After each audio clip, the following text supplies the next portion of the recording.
बिस्मिल्लाहिर्रहमानिर्रहीम अस्सलाम वालेकुम दोस्तों। हर बंदे की ख्वाहिश होती है कि उसका अपना घर हो, और चाहे छोटा हो चाहे बड़ा हो, लेकिन अपना होना चाहिए। तो अगर आप भी अपना घर बनाना चाहते हैं लेकिन सरमाए की कमी है, तो अब आपको घबराने की ज़रूरत नहीं है, क्योंकि गवर्नमेंट ऑफ पाकिस्तान आपके लिए एक ऐसी स्कीम लेकर आई है जिसमें आप अपना घर बना सकते हैं, और जिसकी जो माहाना किस्त है वो भी सिर्फ किराए जितनी होगी। तो आपने समझ लें कि किराए की जगह पे किस्त देनी है, लेकिन घर आपका अपना बन जाएगा। तो आज की वीडियो में आपको मैं मुकम्मल डिटेल समझाऊंगा कि इस स्कीम में आपने अप्लाई कैसे करना है और कैसे आप गवर्नमेंट से कर्ज लेकर अपना घर बना सकते हैं। तो ये जो स्कीम है, इस स्कीम का नाम है वज़ीर आज़म अपना घर स्कीम, घर हो तो अपना। और ये स्कीम हुकूमत पाकिस्तान मीज़ान बैंक के ज़रिए अवाम तक पहुँचा रही है। और मीज़ान बैंक का आपको पता है कि पाकिस्तान में सबसे बड़ा इस्लामिक बैंक है, और ये जो स्कीम है ये भी सूद से पाक होगी। तो इस स्कीम की जितनी भी डिटेल है, कैसे आपने अप्लाई करना है, रिक्वायरमेंट क्या है, एलिजिबिलिटी क्या है, तमाम तर मैं आपको स्टेप बाय स्टेप समझाऊंगा। तो वीडियो को आपने मुकम्मल देखना है और कोई भी स्टेप मिस नहीं करना, ताकि मुकम्मल इन्फॉर्मेशन आपको इसी वीडियो से मिल जाए और आपको कोई और वीडियो देखने की ज़रूरत ही ना पड़े। लेकिन फिर भी अगर कोई स्टेप रह जाए तो आप मुझे कमेंट बॉक्स में पूछ सकते हैं, इंशाल्लाह मैं आपको उसका आंसर लाजमी दूंगा। तो चलिए दोस्तों, चलते हैं कंप्यूटर स्क्रीन पर, ताकि मैं आपको मुकम्मल इन्फॉर्मेशन अच्छे तरीके से समझा सकूँ।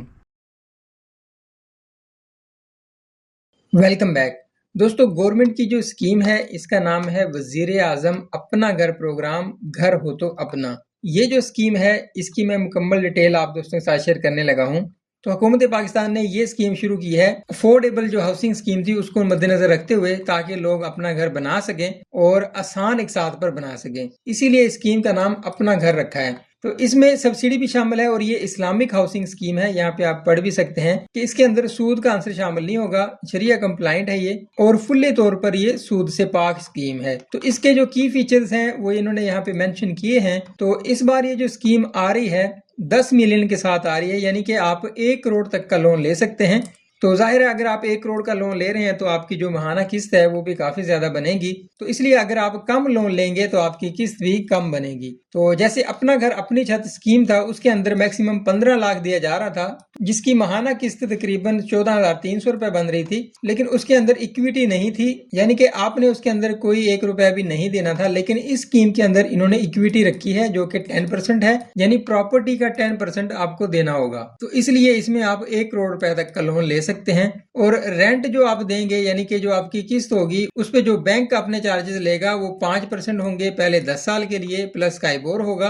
और 20 साल के लिए आप मैक्सिमम ये फाइनेंसिंग ले सकते हैं, यानी कि 20 साल की आप किस्तें करवा सकते हैं। और इसमें आप 10 मरले तक का घर भी ले सकते हैं, यहाँ पे आप देख सकते हैं, ठीक है, जिसमें 3 मरले, 5 मरले, 10 मरले तक का आप घर बना सकते हैं। तो इसमें जो है मैक्सिमम प्राइस जो है उसकी है, उस पर नो कैपिंग है, यानी कि जितना मर्जी आप घर बना सकते हैं, कोई इशू नहीं है। बेसिक जो एलिजिबिलिटी है, जो क्राइटेरिया है, वो मैं शेयर कर देता हूँ। अगर आप पाकिस्तानी हैं और पहली बार घर बना रहे हैं ना, फिर आप इस स्कीम के अंदर अप्लाई कर सकते हैं। यहाँ पे देखें, पहली शर्त तो यही है कि आप पाकिस्तानी होने चाहिए और आपके पास एक वैलिड CNIC होना चाहिए। और दूसरे नंबर पे आप पहली बार घर बना रहे हो, आपका पहले घर नहीं होना चाहिए। और कोलेक्ट्रल जो है, सिक्योरिटी जो है, वो जो भी बैंक की पॉलिसी है, बैंक की पॉलिसी क्या होती है दोस्तों, यही होती है कि जो डॉक्यूमेंट्स हैं प्लॉट के, वो बैंक मॉर्गेज कर लेगा, यानी गिरवी रख लेगा, और उसके बदले में आपको लोन देगा। तो ये इस हर बैंक की पॉलिसी होती है। तो इसमें भी यही है कि जो प्रॉपर्टी आप लेंगे या आपके ऑलरेडी नाम है तो वो बैंक के नाम करना होगी, और फिर आपको ये लोन मिल जाएगा। उसके बाद इसका जो एप्लीकेशन फॉर्म है वो भी आ चुका है।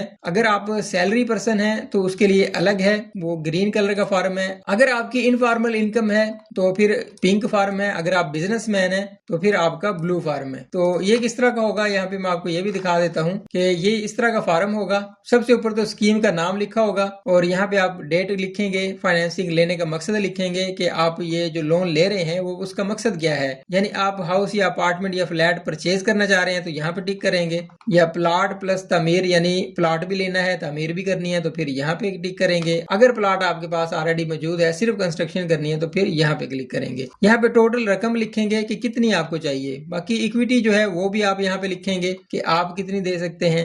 जाती मालूमात लिखेंगे, CNIC नंबर वगैरह, फोन नंबर वगैरह, और यहाँ पे आपका फादर नेम आ जाएगा, स्पोज नेम आ जाएगा, मदर नेम आ जाएगा। और उसके बाद यहाँ पे आपकी जो रहायश है, यानी फैमिली के साथ ज्वाइंट फैमिली में रहते हैं या फिर अलग रहते हैं, वो भी यहाँ पे लिखना होगा। और अगर आप किराए पे रहते हैं तब यहाँ पे लिखेंगे, अगर किराए पे रहते हैं तो उसका रेंट कितना है यहाँ पे लिखेंगे, ठीक है। बाकी अखराजात आ जाएंगे कि महीने में आप कितना खर्चा करते हैं, किराया अगर देते हैं तो कितना है, यूटिलिटी बिल वगैरह आपके कितने आते हैं, टेलीफोन का बिल, एजुकेशन की बिल, बच्चों की फीसें वगैरह कितनी जाती हैं, यानी एक एक डिटेल आपको प्रोवाइड करना होगी कि आप महीने का कितना खर्च कर रहे हैं। अगर आप किसी बैंक के सार्फ हैं, यानी किसी बैंक में आपका अकाउंट है, तो यहाँ पे टिक करेंगे, अगर नहीं है तो यहाँ पे टिक करेंगे, अगर अकाउंट है तो फिर यहाँ पे अकाउंट नंबर भी लिखेंगे। आप जिस कंपनी में मुलाजमत करते हैं उस कंपनी का नाम लिखेंगे, गवर्नमेंट है, कॉन्ट्रैक्ट है या फिर परमानेंट है, यहाँ पे लिखेंगे। ठीक है, हर चीज आपसे पूछी जाएगी, आपकी डेजिग्नेशन पूछी जाएगी, डेट ऑफ ज्वाइनिंग वगैरह पूछी जाएगी। तो ये तमाम चीजें जो है आपने फिल करनी है और अच्छे तरीके से फिल करनी है। उसके बाद जो डॉक्यूमेंट्स हैं कौन कौन से चाहिए होंगे, एक तो एप्लीकेशन फॉर्म जो कि आपको बैंक से मिल जाएगा,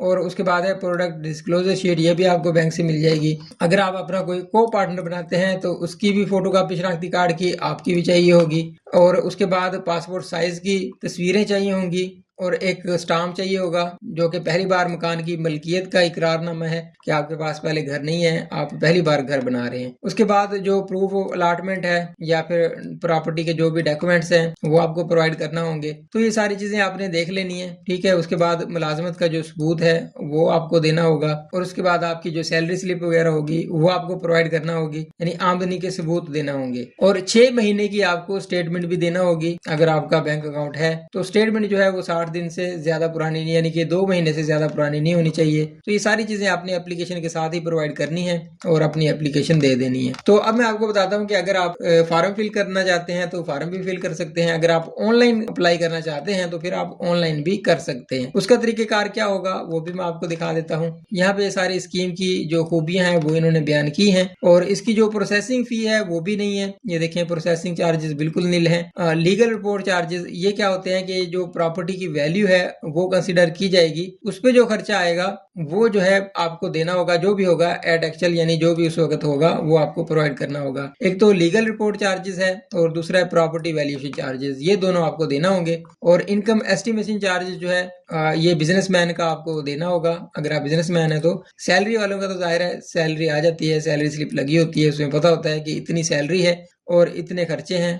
बाकी जो बिजनेसमैन है उसका वो खुद निकाल लेंगे, उसकी फीस आपको देना होगी। उसके बाद की क्वालिफिकेशन यहाँ पे भी इन्होंने बताई है कि पाकिस्तान के हर शहर के अंदर मीज़ान बैंक की ब्रांच मौजूद है। आप पूरे पाकिस्तान से अप्लाई कर सकते हैं, आप अकेले अप्लाई कर सकते हैं, अगर शराकतदारी में करना चाहते हैं तो को एप्लीकेंट भी दे सकते हैं। और उम्र जो है वो कम से कम 20 साल, ज्यादा से ज्यादा 65 साल होनी चाहिए। मंथली इनकम जो है कम से कम अगर 40,000 आपकी है तो फिर आप इसमें एलिजिबल हैं। बाकी यहाँ पे जो भी रिक्वायरमेंट होती हैं वो सारी आपने रीड कर लेनी है। उसके बाद यहाँ पे कॉन्टैक्ट नंबर भी दिए गए हैं, ये इनके जो रिप्रेजेंटेटिव हैं यानी कि जो नुमाइंदे हैं उनके नंबर हैं, उनके नाम हैं, और ब्रांच का नाम भी यहाँ पे मेंशन है, तो आप इनसे भी राब्ता कर सकते हैं। अगर आप ऑनलाइन अप्लाई करना चाहते हैं तो ये वाला फॉर्म है, यहाँ पे आप अपना नाम लिखेंगे, ईमेल लिखेंगे, फोन नंबर लिखेंगे, सिटी लिखेंगे, और यहाँ पे आप अपनी इन्फॉर्मेशन लिखेंगे कि मुझे कितना लोन चाहिए, किस मकसद के लिए चाहिए। वो लिखने के बाद आपने आई एम नॉट रिपोर्ट पे क्लिक करना है और सबमिट कर देना है। तो दोस्तों ये तरीकाकार है अपना घर अपनी स्कीम में। तो दोस्तों ये तरीकाकार है वजीर आजम अपना घर प्रोग्राम में अप्लाई करने का। अब आखिरी सवाल रह गया दोस्तों कि आपकी माहाना किस्त कितनी बनेगी। तो दोस्तों आपकी माहाना जो किस्त है वो कम से कम शुरू हो रही है 6,500 रुपए से। लेकिन कैसे होगी उसके लिए जाहिर है कि आप लोन कितना ले रहे हैं ये भी डिपेंड करेगा, आपकी जो इक्विटी है वो कितनी है ये भी डिपेंड करेगा, आप एडवांस कितना दे रहे हैं और उसके लिए कि आप एडवांस कितना दे रहे हैं और आप लोन कितना ले रहे हैं, ये सारी चीजें डिपेंड करेंगी आपकी मंथली इंस्टॉलमेंट पे। अगर आपकी इक्विटी ज्यादा है तो फिर भी आपकी माहाना किस्त कम बनेगी, अगर आप लोन ही कम ले रहे हैं तो फिर जाहिर है आपकी माहाना किस्त कम बनेगी। तो जो किस्त है वो डिपेंड करती है इन सारी चीजों पे। उम्मीद है कि आपके तमाम सवालों के जवाब आपको मिल गए होंगे। फिर भी अगर कोई सवाल रहता हो, कोई जहन में आ रहा हो यार ये सवाल रह गया है, तो आप मुझे कमेंट कर सकते हैं, इंशाल्लाह उसका जवाब मैं आपको लाजमी दूंगा। तो आज के लिए इतना ही। मजीद अपडेट के लिए चैनल को भी सब्सक्राइब कर लें, व्हाट्सएप और टेलीग्राम ग्रुप भी ज्वाइन कर लें। मिलते हैं नेक्स्ट वीडियो में। अल्लाह हाफिज।